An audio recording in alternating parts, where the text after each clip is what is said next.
Hi! இன்னைக்கு ஒரு ஹெல்த்தியான ரெசிபி தான் பார்க்க போகிறோம். கொள்ளு துவையல். கொள்ளு வச்சு நிறையா செய்யலாம். நான் இன்னைக்கு துவையல் செய்கிறேன். அதுக்கு தேவையான திங்ஸ் வந்து தேங்காய், கடலைப்பருப்பு 2 ஸ்பூன், புளி சின்ன நெல்லிக்காய் சைஸ்க்கு, உளுத்தம்பருப்பு, பூண்டு ஒரு 6, 7 பல் எடுத்துக்கணும், வரமிளகா, அப்புறம் ஒரு கப்பில் கொள்ளு எடுத்து வச்சுருக்கேன். இது ஒரு 5, 6 ஸ்பூன் எடுத்துக்கணும். நல்லா க்ளீன் பண்ணி எடுத்து வச்சுக்கலாம்.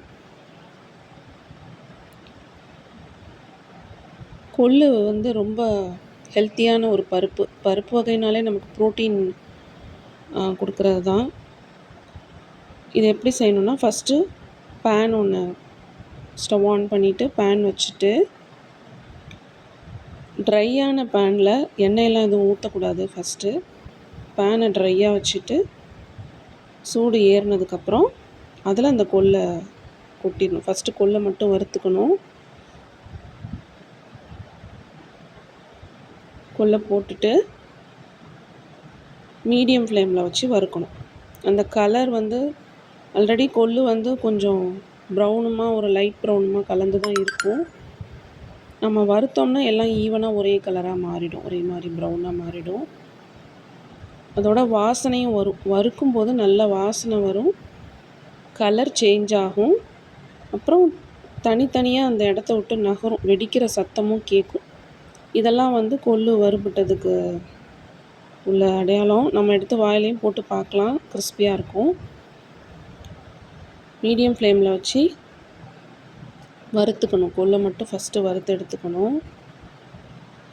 ஒரே இடத்துலையே இருக்கக்கூடாது, கரண்டியால் கிண்டி விட்டுட்டே இருக்கணும், இல்லைன்னா கரிஞ்சு போயிடும். இப்போ நான் செய்கிறது வந்து ஒரு 4 பேருக்கு தாராளமாக பற்றும். இந்த கொள்ளு துவையல் வந்து தோசை, இட்லி, சப்பாத்தி எதுக்குனாலும் சாப்பிட்லாம். கேழ்வரகு அடை எதுக்குனாலும் சாப்பிட்லாம். ரொம்ப நல்லாயிருக்கும். சாதம் சுட சுட சாதம் வடித்து சூடாக இருக்கும்போது அதில் நல்லெண்ணெய் இல்லை நெய் ஆட் பண்ணி அது கூட அந்த துவையலை பிசைஞ்சு சாப்பிடும்போது ரொம்ப நல்லாயிருக்கும். ஊறுகாயெல்லாம் தொட்டுட்டு சாப்பிட்டா ஹெல்த்தியான ஃபுட்டும் கூட. ரொம்ப சிம்பிள், சீக்கிரம் செஞ்சிடலாம், ஹெல்த்தியான ஃபுட்டும் கூட. நல்லா கைவிடாமல் கிண்டிக்கணும். ஒரு 5 மினிட்ஸாவது ஆகும், அப்போ தான் நல்லா வறுபடும். இந்த வறுபட்டதுக்கப்புறம் இங்கே பாருங்கள், ஒத்த ஒத்தையாக தனியாக நகருது. நான் கிண்டலை, ஆனால் தனியாக நகருது, ஒன்று ஒன்றும் தனியாக. கலரும் மாறிடுச்சு. கருக விட்டுட்டிங்கன்னா டேஸ்ட் நல்லா இருக்காது. அதை தனியாக எடுத்து வச்சுக்கலாம். அப்புறம் அதே பேனில்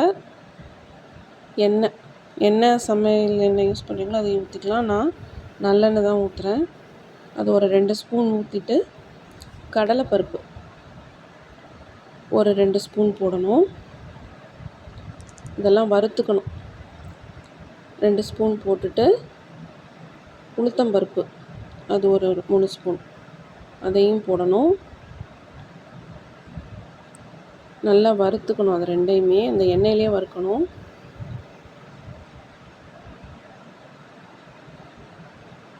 வறுத்துட்டு எண்ணெய் சுட்டோன்னு நல்லா வறுத்துக்கணும். வறுத்ததுக்கப்புறம் கூடவே பூண்டு ஒரு 6, 7 பல் பூண்டு நான் தோல் உரித்து வச்சுருக்கேன், அதை ஆட் பண்ணிவிட்டு புளி, அப்புறம் வரமிளகா. எனக்கு காரம் கம்மியாக தான் நான் வச்சுருக்கேன், ஒரு 3 மிளகா போட்டிருக்கேன். நீங்கள் வேணும்னா 4, 5 மிளகா போடலாம். பச்சை மிளகா வச்சும் அரைக்கலாம், ஆனால் சீக்கிரம் கெட்டு போயிடும். வரமிளகா வச்சா கொஞ்சம் நல்லாயிருக்கும், வாசனையாக இருக்கும். அப்புறம் தேங்காய் வந்து துருவியும் போடலாம். நான் குட்டி குட்டியாக கட் பண்ணி வச்சுருக்கேன், அதை தான் சேர்க்க போகிறேன். அதை லாஸ்ட்டாக ஆட் பண்ணிக்கணும். இதை நல்லா வறுத்துக்கணும்.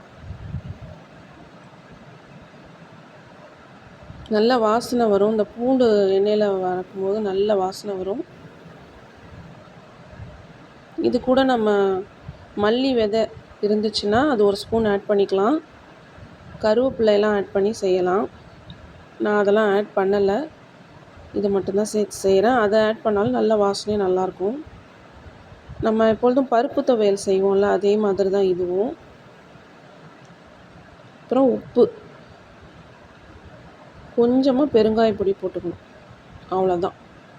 இதெல்லாம் போட்டு நல்லா வதக்கிட்டு, இந்த கலர் மாறும், பருப்போட கலர் கொஞ்சம் மாறும், அது வரைக்கும் கிண்டி எடுத்துக்கணும். தேங்காய் லாஸ்ட்டாக தான் சேர்க்குறேன்.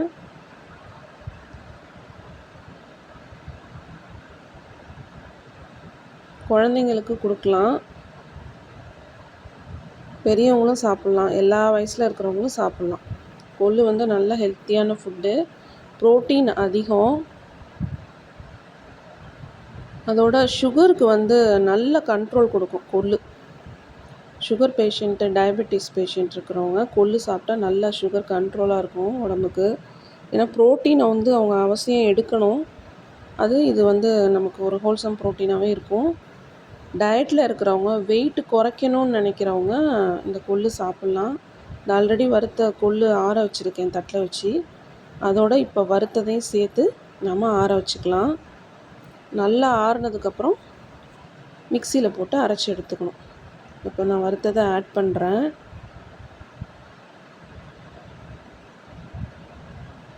கொள்ளு உடம்புல இருக்கிற கொலஸ்ட்ராலை குறைக்கும், லங்ஸ் நுரையீரலில் இருக்கிற பிரச்சனைகள்லாம் குறைக்கும், ஆஸ்மா அதெல்லாம். நம்ம ரெகுலராக டயட்டில் இதை கொள்ளு எடுத்துக்கிறது ரொம்ப நல்லது. கொள்ளில் வந்து இட்லி பொடி செய்வாங்க, கொள்ளு ரசம் வைப்பாங்க, துவையல் இந்த மாதிரி சட்னியாகவும் அரைக்கலாம். நான் அதை மிக்சியில் போட்டு அரைச்சிட்டேன். அரைச்சிங்கன்னா கொஞ்சம் கொரகொரப்பாக இருக்கணும், நல்ல மைய அரைக்கக்கூடாது, கொஞ்சம் கொரகொரப்பாக எடுத்தால் தான் நல்லாயிருக்கும். எல்லாம் நல்லா அரைப்பட்டோன்னே எடுத்து அப்படியே டைரெக்டாகவும் நம்ம சாப்பிட்லாம், இல்லை தாளித்து கடுகு, உளுத்தம்பருப்பு, சீரகம், கருவேப்பிலை எல்லாம் போட்டு தாளித்து அப்படியும் சாப்பிட்லாம். நான் டைரெக்டாக தான் சாப்பிட போகிறேன். இது ரொம்ப நல்லாயிருக்கும் சாதத்தில் சாப்பிட்டா. கொள்ளோட பயன்கள் என்ன, யூசஸ் என்னன்னு கொடுத்துருக்கேன். நம்ம உடம்புல உள்ள வெயிட்டை ரொம்ப குறைக்க சூப்பரான ரெசிபி இது. முட்டை மாதிரி இதில் கேலரிஸும் ரொம்ப கம்மி. கிட்னி பிரச்சனை, யூரினரி ட்ராக்ட் இன்ஃபெக்ஷன், அதாவது கிட்னியில் யூரின் போகிற வழியில் இருக்கிற இன்ஃபெக்ஷன்லாம் குறைக்கும். பெண்களுக்கும் நல்லது. இது தோசை, சப்பாத்தி ஏற்கனவே சொன்ன மாதிரி அதோடலாம் சேர்த்து சாப்பிட்டா ரொம்ப நல்லாயிருக்கும். இட்லிக்கெலாம் சூப்பராக இருக்கும். கேழ்வரகு அடை அதோட சேர்த்து சாப்பிட்லாம். ஹெல்த்தியான ரெசிபி. அட்லீஸ்ட் வீக்லி ட்வைஸ் இல்லை வீக்லி வாரத்துக்கு 2 தடவை இல்லை ஒரு தடவையாவது சாப்பிடுங்க. இந்த ஃபுட்டு உங்களுக்கு பிடிச்சிருக்கும்னு நினைக்கிறேன் ரெசிபி. ட்ரை பண்ணி பாருங்கள், டேஸ்ட் பண்ணி பாருங்கள். சப்ஸ்கிரைப் பண்ணுங்கள், சப்போர்ட் பண்ணுங்கள், கமெண்ட் பண்ணுங்கள், லைக் பண்ணுங்கள், ஷேர் பண்ணுங்கள். தேங்க்யூ.